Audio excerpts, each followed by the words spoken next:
Trump's latest polling that came out over the weekend. There's a new ABC News, Washington Post Ipsos poll that has Donald Trump at the lowest 100-day job approval rating of any president in the past 80 years. Only 39% of respondents approve of how Trump is handling the presidency. 55% disapprove. 72% think that it's likely his economic policies will cause a recession. And 73% said the economy is in bad shape. And 53% said it's gotten worse since he took office. There is a silver lining, though. Democrats remain out of favor, and trust for Trump versus Democrats in Congress is 37% to 30% respectively.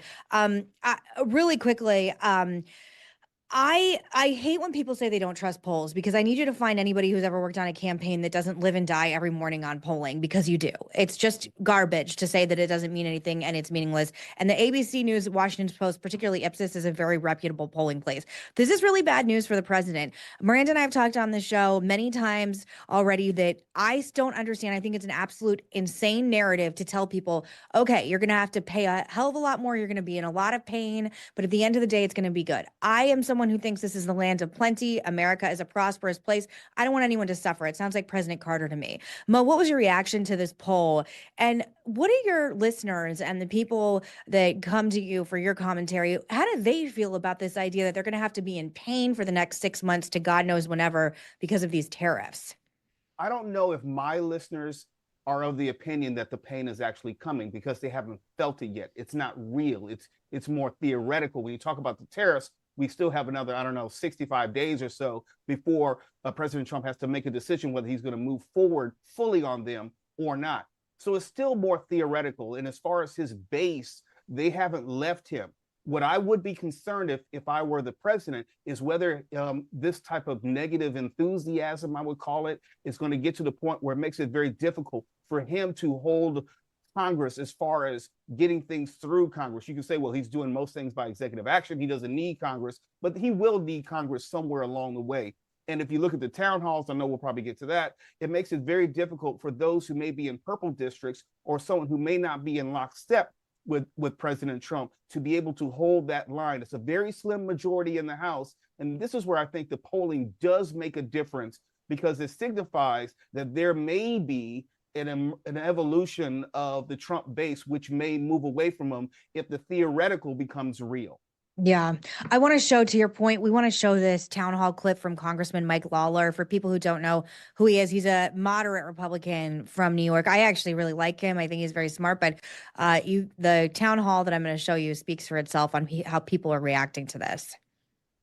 You describe yourself as a moderate, yet you support all of the policies that this authoritarian administration is putting forth, including tax cuts for the corporations and the ultra wealthy, the tariffs that are going to make everything more expensive for us, kidnapping and deporting 2-year-olds who have cancer and sending them off.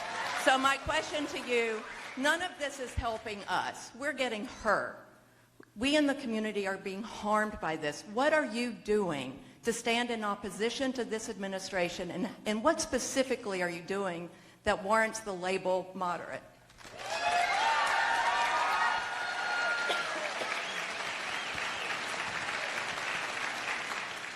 So again, my record speaks for itself. I have been...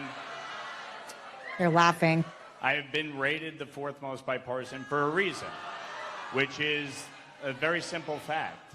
That unlike many of my colleagues, I actually do work across the aisle. I actually do sit down with my colleagues.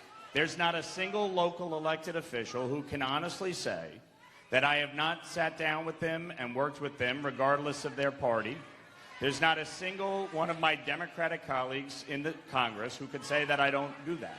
Okay, we can cut it. We all get the point. He's getting screamed at by a mob of people. That's not good.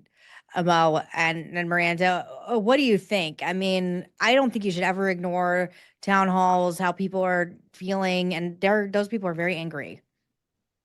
It's like the Chuck Grassley one from a couple of weeks ago when they all were screaming at him too about everything.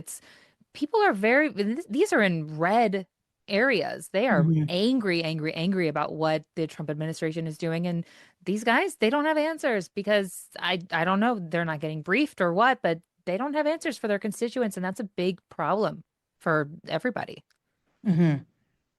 Well, let's not forget that President Trump, then candidate, former President Trump, was running on some specific items and issues, be it bringing down grocery prices, illegal immigration in a slightly different form than what we're seeing right now. And the reality, this is something which is touching people to a certain degree, especially my listeners, where, hey, we thought that gas was going to be at a certain point. It's not.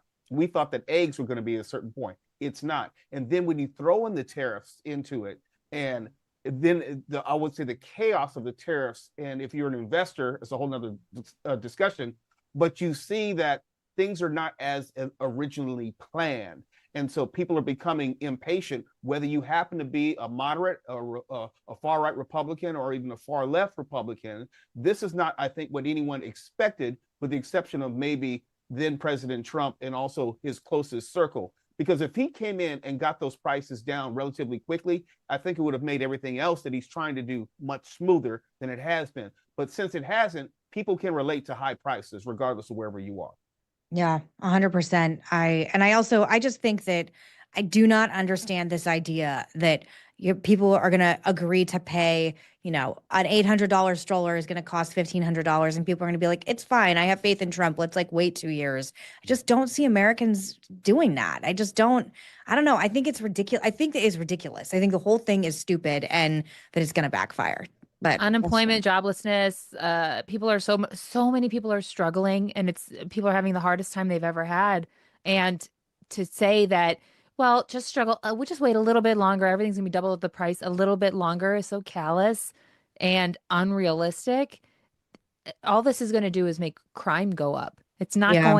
it's going to make people turn on each other. This is not a long-term or even a short-term realistic solution.